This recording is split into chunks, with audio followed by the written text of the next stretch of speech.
제가 자주 강조하는 내용 중에 하나가 신앙은 내가 하나님을 위해서 사는 것이 아니다라는 것입니다. 나의 삶을 통해서 하나님이 드러나는 것, 그것이 신앙입니다. 바울이 내 안에 그리스도가 사신다. 이제는 내 안에 내가 사는 것이 아니요 그리스도가 사신다라고 고백을 했습니다. 그래서 그의 삶은 철저하게 내가 주를 위해서 사는 것이 아니라 그 주체가 자신이 아니고 자기 안에 거하시는 그리스도가 되는 것입니다. 그러므로 신자의 삶은 그의 개성과 그의 특징이 무시되는 것이 아니고 그의 개성과 그의 특징이 나타나고 그의 은사가 나타나는 가운데 내 안에 그리스도가 드러나는, 하나님이 나타나는, 하나님을 철저히 드러내는 것이 신자의 삶입니다. 우리는 지난주 말씀에서 초대교회가 순조롭게 잘 부흥되어 가다가 헬라파 유대인과 또 히브리파 유대인 간의 그런 구제의 문제로 인해 갈등이 생겨서 분열의 위기를 만났을 때에 슬기롭게 그 분열과 갈등을 잘 극복해서 오히려 그것이 성장으로 나아갔다, 성숙으로 나아갔다라는 그 말씀을 같이 나누었습니다. 교인들이 너무 빨리 불어났어요. 너무 빨리 셀 수 없을 정도로 교인이 불어나니까 이 12명의 사도로서는 이게 감당하기가 어려운 것이죠. 그래서 7명의 집사님을 세웠습니다. 그 집사님들로 하여금 구제를 비롯한 일반 행정적인 것들을 감당할 수 있도록 그렇게 역할을 주었습니다. 그 집사님들을 선택하는 그 기준은 성령과 지혜가 충만하고 사람들에게 칭찬받는 믿음의 사람이었어요. 그렇게 해서 7명의 집사님들이 선택이 되었고 그 집사님들이 교회를 위해서 자기 역할을 잘 감당을 해서 결국 교회가 더욱 평안하여 더 든든히 세워져 갔다는 그 말씀으로 마무리가 되었습니다. 오늘은 그 7 집사님 중에 한 분인 스데반 집사님에 대해서 말씀을 나누도록 하겠습니다. 이 스데반 집사님은 이 사도행전에서 적지 않은 그 분량을 차지하고 있습니다. 집사님인데 적지 않은 분량을 차지하고 있어요. 그래서 다음 주도 보겠지만 다음 주까지 그 이야기가 연결됩니다. 그는 헬라파 유대인입니다. 이스라엘 땅에서 태어난 것이 아니고 헬라 지역에서 태어난 헬라파 유대인이에요. 그 헬라 지역에서 살다가 명절을 맞이해서 예루살렘을 방문해서 그곳에서 예수님을 만나서 그리스도인이 되었습니다. 스데반이 유명한 것은 그는 최초의 기독교 순교자입니다.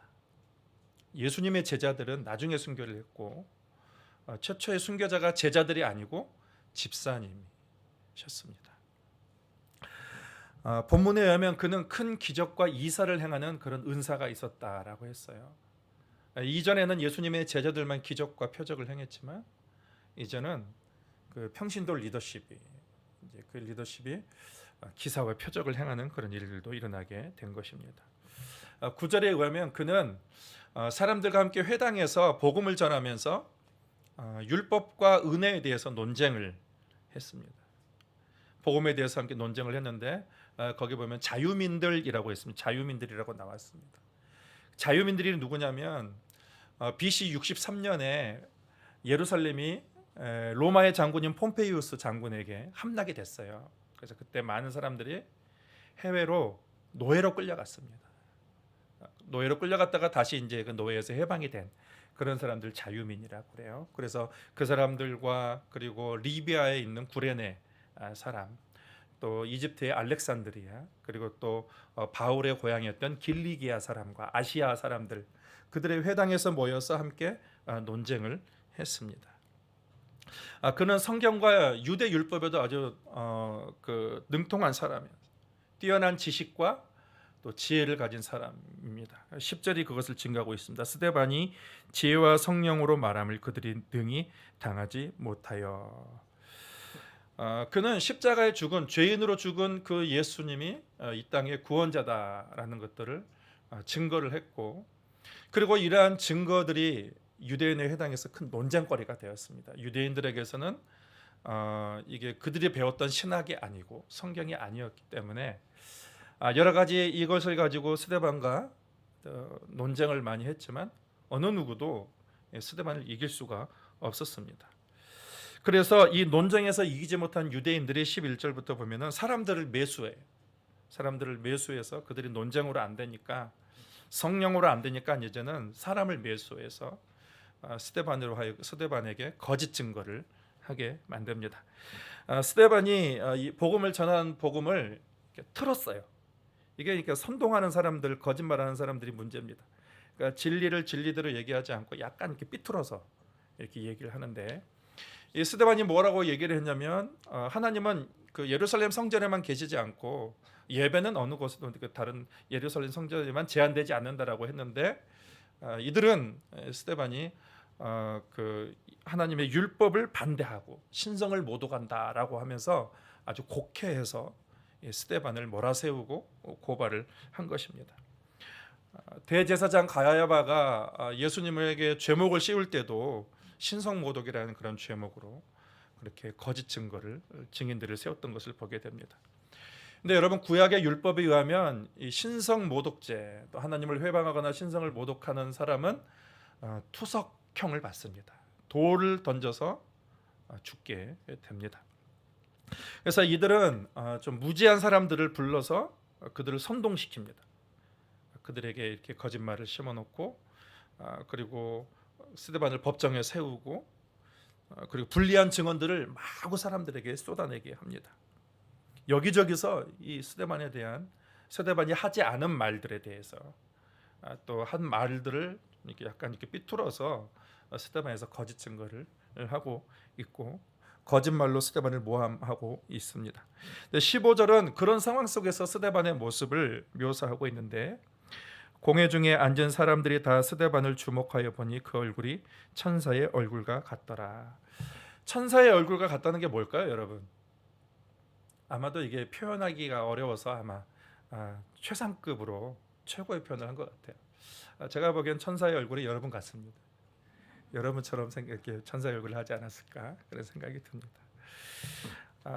그의 삶을 통해서 하나님의 영광이 드러난 거죠. 그의 모습을 통해서 하나님의 영광, 그것이 드러난 것이네요. 대부분 사람들은 법정에서 신문을 받을 때에 수치심, 또 두려움, 걱정, 근심, 이런 근심빛을 내고 있는데, 스데반은 그런 상황 속에서도 아주 당당하고 자신 있고 얼굴이 빛이 나고, 그리고 밝고, 그리고 소망이 가득하고 인자한 그런 모습, 부드러운 그런 모습을 스데반이 가지고 있었다라는 것입니다. 여러분, 얼굴은 사람의 거울입니다. 그래서 그 얼굴을 통해서 그 사람의 인격이 다 포함됩니다. 그 얼굴을 보면은 그 사람의 됨됨이와 그 사람의 인격이 드러나게 되고, 그 사람의 감정도 드러나게. 그래서 마음이 어두우면 이게 안색도 어둡고, 그리고 마음이 밝으면 표정도 밝고.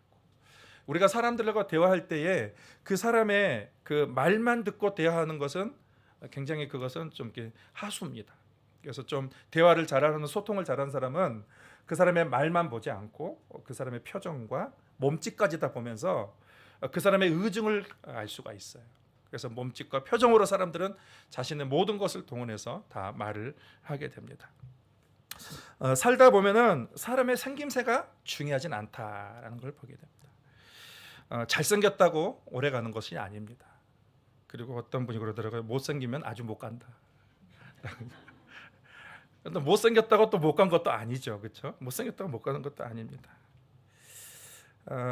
사람은 얼굴이 중요한데, 얼굴은 제가 말하는 어떤 생김새를 얘기하는 것은 아니에요. 얼굴은 그 사람의 전체 보여지는 그 사람의 풍채, 또 그 사람의 됨됨이, 그런 것들을 말합니다. 그리고 상다의 관계를 말합니다.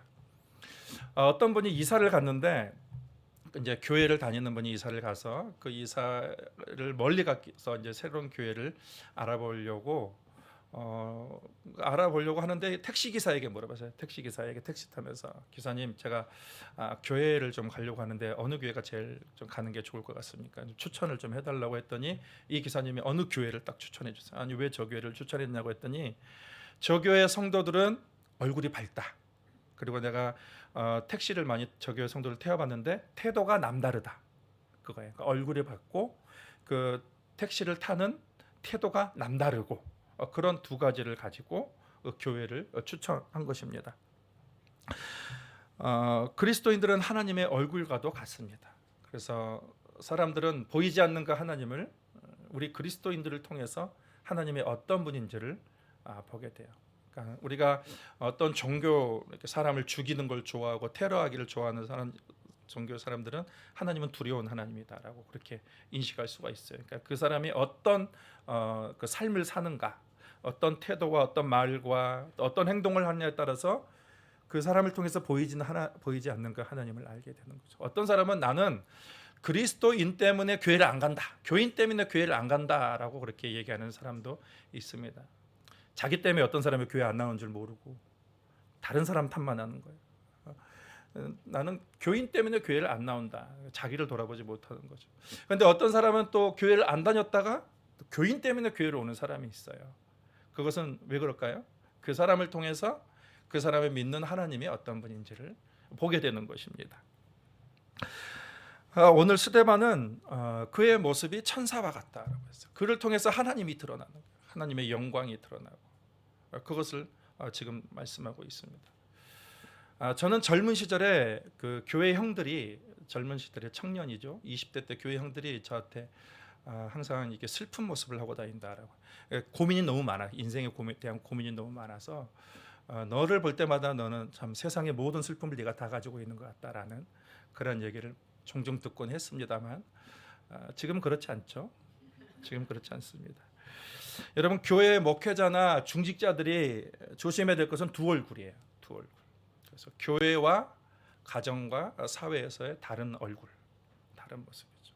교회에서는 인자하고 교회에서는 부드러운데 집에 가면은 무서운 표정을 하고 있고, 그리고 회사 가면은 이렇게 어두운 표정을 하고 있고, 그럴 수도 있다라는 것입니다. 지금 스데반의 분위기는 좋지 않아요. 스데반은 사람들이 수백 명의 사람들이 스데반을 둘러싸고 스데반에게 대해서 거짓 증거를 하고 그를 어떻게든 죽이려고 그렇게 몰아세우고 있는 그런 상황 속에서, 그러면 스데반은 자기를 변호해야 되기 때문에 뭔가 억울한 심정과 어떤 미움과 그런 것들이 있어야 되는데 스데반의 얼굴은 천사와 같다, 하나님을 보는 것과 같다라고 지금 성경은 얘기를 하고 있습니다. 스데반이 연습을 했을까요? 최대한 사람들 앞에서 나는 두려워하지 말고 당당한 모습을 보여야 되고 좋은 모습을 보여야 되고. 여러분, 연습하면 우리 그 겉모습이 달라집니까? 표정이 달라집니까? 인생이 달라집니까? 달라집니다, 여러분. 그래서 거울을 보면서 연습하는 게 되게 중요해요. 거울을 보면서 나의 표정과 또 눈빛과 그런 말하는 것도 제스처, 그런 것들을 우리가 거울을 보면서 그래서 그렇게 자기가 연습해서 그 인생이 또 잘된 사람도 있습니다. 바뀐 사람도 있어요. 그래서 연습을 하는 게 참 중요합니다. 그런데 이러한 연습도 한계 상황에 부딪히면 또 본성이 나타나게 됩니다. 본능이 나타나게 되어 있습니다. 지금 스데반은 굉장히 극한의 그런 상황 속에서 홀로 지금 싸우고 있는 그런 상황입니다. 그런데 그런 죽음을 앞두고 있는 그런 상황 속에서도 그는 평정심을 잃지 않아요. 마음의 평안을 가지고 있습니다. 우리가 죽은 사람들 보면은, 임종을 앞둔 사람들 보면은 사람마다 다르죠. 어떤 사람은 정말 편안하게 이렇게 임종을 맞이하는 사람도 있고, 또 어떤 사람은 두려워하면서 임종을 맞이하는 그런 사람도 있고. 근데 스데반은 지금 그런 위기 속에서 스데반은 아주 평안한, 흔들리지 않는 그런 평안함이 그의 안에 지금 있는 것을 보게 됩니다. 그가 노력해서 그런 것은 아니에요. 본질과 현상이 있어요. 그러니까 본질은 속에 있는 것이고 현상은 밖으로 드러나는 것이죠. 그러니까 본질이 뭐냐에 따라서 그 현상을 담아내게 되는 거예요. 현상이 본질을 담아내는, 겉으로 표출이 되는 거예요. 그래서 그 사람의 속에 있는 것은 그 사람이 아무리 감추려고 해도 겉으로 드러나게 되어 있습니다. 숨기려고 해도 드러나게 되어 있는 거예요. 스데반 안에 있는 그 본질, 스데반에 있는 그 내면의 본질이 지금 스데반의 얼굴과 그의 삶을 통해서 지금 겉으로 드러나고 있는 것입니다. 그렇다면 이 스데반을 그렇게 만든 그 스데반의 본질은 뭐가? 그 속의 내용은 무엇인가? 우리 이것을 같이 함께 나누자는 것입니다. 첫째는 스데반에는 그 속에는 은혜가 충만했습니다. 은혜가. 하나님의 은혜가 충만했다고 말씀하고 있습니다. 감사가 가득한 사람은 그 감사가 표출이 되고, 그리고 사랑이 넘치는 사람은 그의 겉을 통해서 그런 모습들이 표출이 됩니다. 원망이 가득하면 그 사람이 말을 안 해도 다 드러나게 돼 있습니다. 은혜가 충만하면 그 삶에 은혜가 나타나는 거예요. 내 삶을 통해서 왜 나는 은혜를 베풀지 못하는가? 그것은 나의 본질의 그 은혜를 내가 모르기 때문에 그렇죠. 은혜를 모르기 때문에. 예수를 믿고 알면 알수록 그 사람은 은혜의 사람으로 바뀌게 됩니다. 8절에 보면 스데반이 은혜와 권능이 충만하여 큰 기사와 표적을 민간에 행하니, 은혜가 충만했다는 것입니다. 제가 아는 한 집사님이 있습니다. 이분이 공직에 계시는 분인데 아주 냉정하고 냉철하고 아주 모든 것이 정확한 그러한 분이에요. 바늘로 찔러도 피 한 방울 안 나올 것 같은 아주 그 모든 것에 있어서 아주 명확한, 나는 기면 기고 아니면 아니다. 잘 웃지도 않고 표정도 변화가 없는 그런 사람이에요. 그런데 몇 년 전에 식사를 하는데 갑자기 어떤 분이 밝은 모습으로 하더니 목사님 안녕하세요 하면서 저한테 인사를 하는 것이었어요. 그러니까 처음에 못 알아봤습니다. 그런데 보니까는 그 집사님이에요. 그 집사님이 완전히 바뀌어 있는 것이었어요. 그러니까 뭐 굉장히 오랜만에 보는 분이니까 완전히 달려있어요. 제가 지인하고 식사하고 있는데 거기도 또 이제 그분도 지인하고 식사를 왔다가 또 이제 저를 발견한 것입니다. 저를 되게 기억을 했나 봐요. 그러니까 제가 평범한 외모는 아니라서 아마 기억을 했던 것 같습니다. 근데 이분은 원래 어떤 분이냐면은 아는 척 안 하고 그냥 지나갈 분이에요. 그런데 이분이 직접 찾아와 가지고 그냥 이렇게 인사를 하는 것이었어요. 근데 그때는 이제 서리 집사님이었는데 안수 집사님으로 되면서 이렇게 은혜를 받고 표정이 그 인생이 이렇게 달라진 것입니다. 근데 제가 이분이 정말 은혜 받았던 것을 어떻게 알게 됐냐면 제 식사비를 계산하고 갔습니다. 저분이 피 한 방울 안 나올 그런 분인데 여유가 생겼구나. 그러니까는 은혜입니다. 여러분, 매사에 철저하고 항상 맞는 말만 하고 틈이 없는 사람이 여러분 좋습니까? 그래도 들어갈 틈이 있고 또 여유와 너그러움이 있는 사람이 좋습니까? 스데반은 유대인이에요, 여러분. 유대인에 대한 분위기, 이미지는 정도 없고 뭔가 명확하고 모든 것이 명확하고 좀 이기적인 종족이라는 그런 이미지가 사람들 속에 어느 정도 좀 각인되어 있습니다. 이제 좀 시간이 지났지만 그것을 어디서 보게 되냐면 우리가 셰익스피어의 그 베니스의 상인에서 볼 수가 있습니다. 거기에 뭐 샤일록이라는 유대인이 고리대금업자가 등장을 하게 되잖아요. 근데 이 사람이 그 안토니오라는 베니스의 상인이 돈이 필요해가지고 이 고리대금업자인 유대인에게, 샤일록에게 돈을 빌리는데 이 사람이 뭐라고 그러냐면 네가 돈을 갚지 못하면 너의 살점 1파운드를 내가 떼어가겠다라고 그렇게 얘기를 합니다. 그런데 이 안토니오가 상인이 돈을 갚지를 못하게 됩니다. 그래서 이 사람이 뭐냐면 내가 너의 심장을 떼어가겠다라고 하게 되죠. 그리고 뒷이야기는 여러분 아시니까 욕심이 많고 이렇게 원한으로 가득 찬 그런 사람. 그러니까 당시에 유대인들을 향한 대중들의 인상을 셰익스피어가 담고 있다라고 그렇게 말하는 사람도 있습니다. 여러분, 기독교 신앙은 은혜의 신앙입니다. 은혜. 하나님께서 갚을 수 없는 은혜를 우리에게 주신 거죠. 죄값으로 인해서 우리가 받아야 될 그 죄값, 그 사망을 하나님이 십자가 위에서 다 갚아 주신 것입니다. 그래서 우리가 그 구원을 우리가 공로로 받은 것이 아니라 은혜로 받은 거죠. 사람들의 인식에는 시장의 논리가 많이 익숙합니다. 그래서 뭔가 얻으려면 그에 응당한 가치를 이게 갚아야 되는 거예요. 그 시장의 원리에 사람들은 익숙해져 있습니다.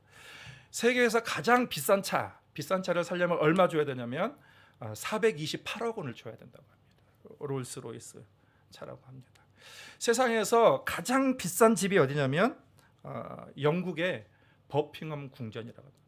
3조 5천억 원이라고 합니다. 그 버킹엄 궁전이 3조 5천억 원. 여러분 천국은 얼마일까요? 3조 5천억이면 될까요? 안 됩니다. 그럼 300조? 3천조면 되겠습니까? 얻을 수 없습니다. 예수님이 우리에게 천국을 주기 위해서 예수님이 가장 비싼 값을 치르셨습니다. 당신의 생명을 주님이 주셨습니다. 우리가 보통 사람들을 사랑한다고 할 때에 뭐 좀 조금 호의를 줄 수도 있어요. 호의를 주고 그 사람을 사랑한다고 할 수가 있습니다. 기도 조금 들어주고, 그래 뭐 건강 조금 해결해 주고, 문제 조금 해결해 주면서 그것으로 충분히 사랑한다고 얘기할 수 있을 것입니다. 그러면 그것을 받은 사람들은 그것만으로도 감지덕지. 자격 없는 내가 그것만으로도 감지덕지. 그런데 예수님은 조금의 호의를 우리에게 준 것이 아니라 항상 최선을 주신 거예요. 당신의 마음을 다 쏟아주시고, 그리고 당신의 생명을 우리를 위해서 다 쏟아주셔. 항상 최선을 주시는 분이에요. 인간 세계에 있는 시장의 원리를 다 깨버렸습니다. 다 깨뜨렸어요. 그래서 하나님의 은혜를 우리가 항상 누리게 하시는 거예요. 우리가 항상 예수 그리스도 앞에 나아가면 늘 우리를 죄를 용서하시고 우리를 깨끗해 주시고, 또 우리가 주님을 외면하다가 또 주님이 찾아가면 또 받아주시고 또 은혜 주시고, 계속해서 최선의 은혜를 주님은 우리에게 주시는 분이십니다. 그렇게 해서 어떻게 하라는 거예요? 은혜의 사람으로 우리를 바꿔가시는 거예요. 은혜가 없는 이 시장의 원리에 익숙해 있는 우리 사람들에게 은혜의 사람으로 완전히 바뀌도록 주님께서 우리에게 은혜를 주시는 거예요. 그러니까 하나님께서 우리에게 그런 은혜를 주신 이유가 너희가 은혜의 사람이 되라는 거예요. 은혜를 나타내는 그런 사람이 되라. 주님은 오늘도 우리에게 최선의 은혜를 주시는 거예요. 대충 뭐 척을 하는 것이 아니라, 그냥 어느 정도 그냥 조금 이렇게 해주는 것이 아니라 최선의 은혜를 주는 것은 너희가 그런 은혜의 사람이 되라라는 것입니다. 스데반이 그런 사람이에요.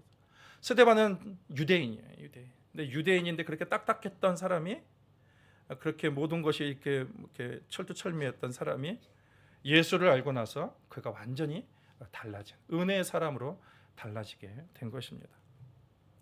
제가 25살 때인가 제가 제 친구 중에 한 명이 티코를 타고 다녔어요. 여러분 티코 아세요? 티코?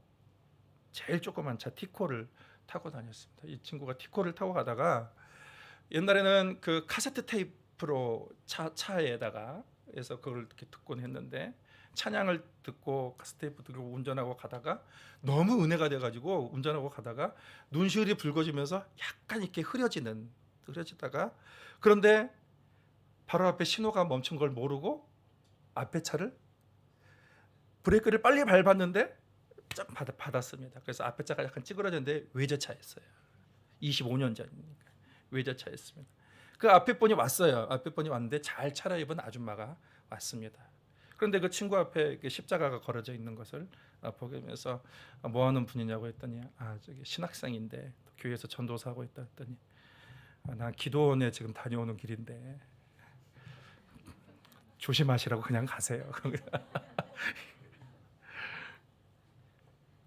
뭐 무조건 뭐 배려해주고 용서해 준다고 해서 뭐 다 좋은 건 아니지만, 어쨌든 은혜가 받은 사람이 은혜를 베풀 수 있는 거예요. 내 안에 은혜가 있으면, 그 사람은 이렇게 은혜를 드러내는 그런 사람이 될 수 있는 거예요.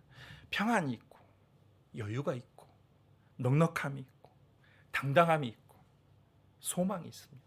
자신이 있습니다. 그리고 스데반은 권능이 충만했습니다. 권능. 은혜와 권능은 서로 연결되어 있습니다. 은혜가 없으면 권능도 없어요. 은혜가 있어야 권능이 나타나게 되는 거예요. 그래서 은혜는 곧 권능 있는 삶으로 나타나게 되는 거예요. 많은 사람이 하나님의 권능을 의지하지 않습니다. 하나님의 능력을 맛보지를 못합니다. 의지하지 않습니다. 사람의 능력이 제한되어 있다는 것을 모릅니다. 언제나 내가 모든 것에 자신이 있고 언제나 내가 모든 것을 다 할 수 있다라고 생각하는 사람들이 많이 있습니다. 지난 금요일 저녁에 저녁을 우리 권사님들이 이렇게 고구마랑 몇 개 가져오셔가지고 저녁을 그걸로 같이 먹었는데 한 권사님이 그때 말씀을 하시더라고요. 한국의 배추가 한 포기에 22,000원이라고 놀라면서 말씀을 하시더라고요. 배추 한 포기가 22,000원이 그렇게 된 이유가 이제 여름에 폭염이 너무 심하고 그리고 최근에 가을 장마 때문에 또 배추 산지에 비가 와가지고 많은 피해를 입게 돼서 그렇게 됐다는 얘기입니다. 여러분, 하늘이 해와 비를 적당히 내려줘야 사람들도 먹고 살 수가 있습니다. 만일에 여러분 한번 가정을 해보시길 바랍니다. 만약에 한 3개월 정도 비도 없고 해도 없다고 생각해 보십시오. 그러면은 우리가 가지고 있는 것을 가지고 어느 정도는 살 수가 있을 것입니다. 그런데 그것도 한계입니다. 얼마 가지 못해서 바닥이 나는 것이에요. 비는 인간의 능력으로 만들어낼 수가 없습니다. 얼마 전에 중국에서 인공비를 뿌리려고 했다가 엄청난 그런 그 이상 기후 때문에 피해를 본 경우도 있습니다. 인위적으로 자연의 섭리를 우리가 바꿀 수 없는 것 같습니다. 여러분, 태양의 그 핵 융합되는 그 태양, 똑같은 질량과 부피를 유지하면서 수천 년 동안, 수만 년 동안 열과 빛을 지금도 똑같이 내고 있습니다. 사람은 그 태양에서 주는 그 열과 빛을 어느 정도 이용할 만한 능력이 있지 태양 자체를 만들 만한 능력은 없습니다. 그것도 수천 년 동안 그렇게 질량과 부피를 똑같이 유지하면서 사라지지 않는 그것을 만들 수가 없는 것입니다. 사람의 능력에는 늘 제한되어 있어요. 한계가 있습니다. 근데 사람들은 하나님을 의지하지 않습니다.